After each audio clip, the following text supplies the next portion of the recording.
Hey guys, we are going to talk about brushes. Which is what and what do you use it for and how would we use it? Do we need to use it? Do we have to have it? All of those things. Okay, to begin with, we are going to talk about these. These guys right here are called flat wash brushes. They come in all different sizes. This is a 1 inch and this is a 3/4 inch, and then it goes down from there. You can get them flat, really small. This is what we typically will use on big areas, such as our background colors, any big blending like a sunset, a sky, water, all of those things, any big cross areas we would use a flat brush on. This is going to help you get a lot of coverage on your canvas without having to do a million strokes. This is probably the most common brush that is used in art. Okay, so these are called round brushes. You can see it's round and kind of pointed tip, and they also come in different sizes. With your brushes, depending on the brand, there will be numbers. These are like a number 8 round brush is what it would be called, and that just correlates with the size of the brush.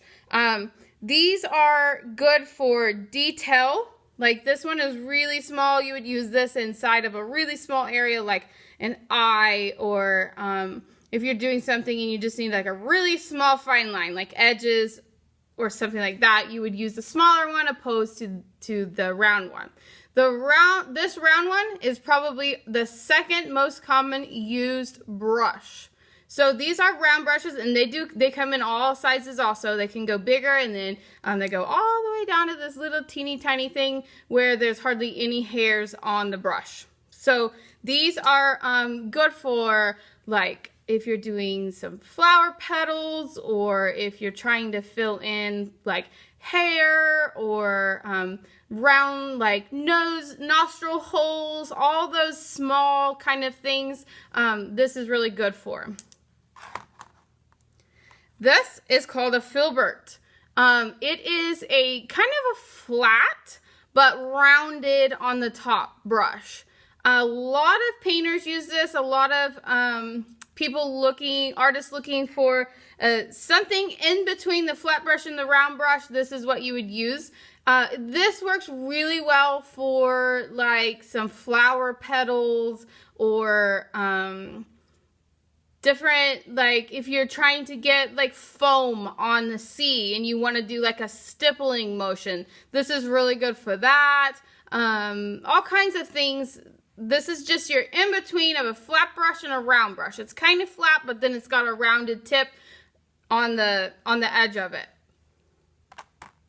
This one is called an angle brush. This one is my favorite brush. Every artist has their own favorite brush, and you will find out as you paint and as you grow which one is your favorite. And as you create, your favorite brush may change. All right, so this angle brush, you can see, is kind of got an angle to it.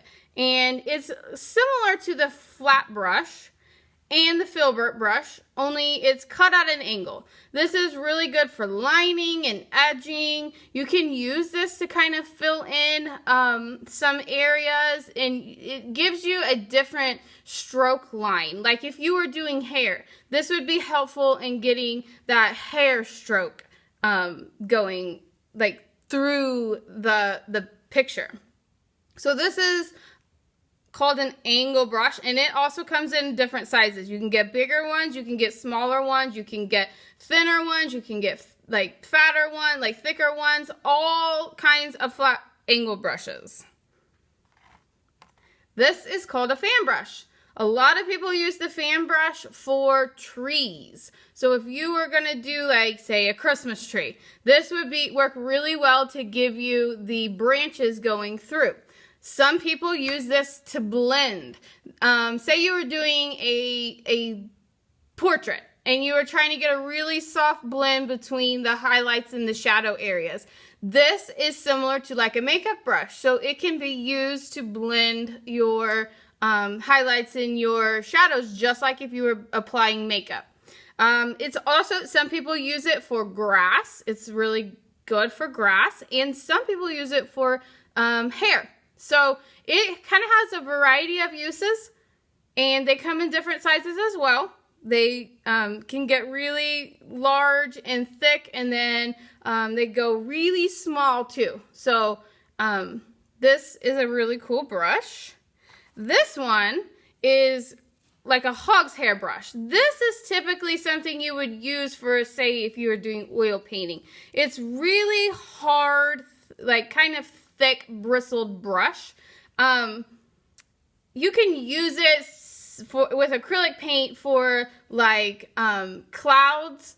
If you're doing clouds, you could use it for the blending of clouds. You can use it for a lot of different things, but mainly the hog's hair is used for for oil painting. This is just your typical sponge brush. This is really great to get a sponge effect, or you can, it's really easy for younger kids to use. It's a really cheap, basic brush.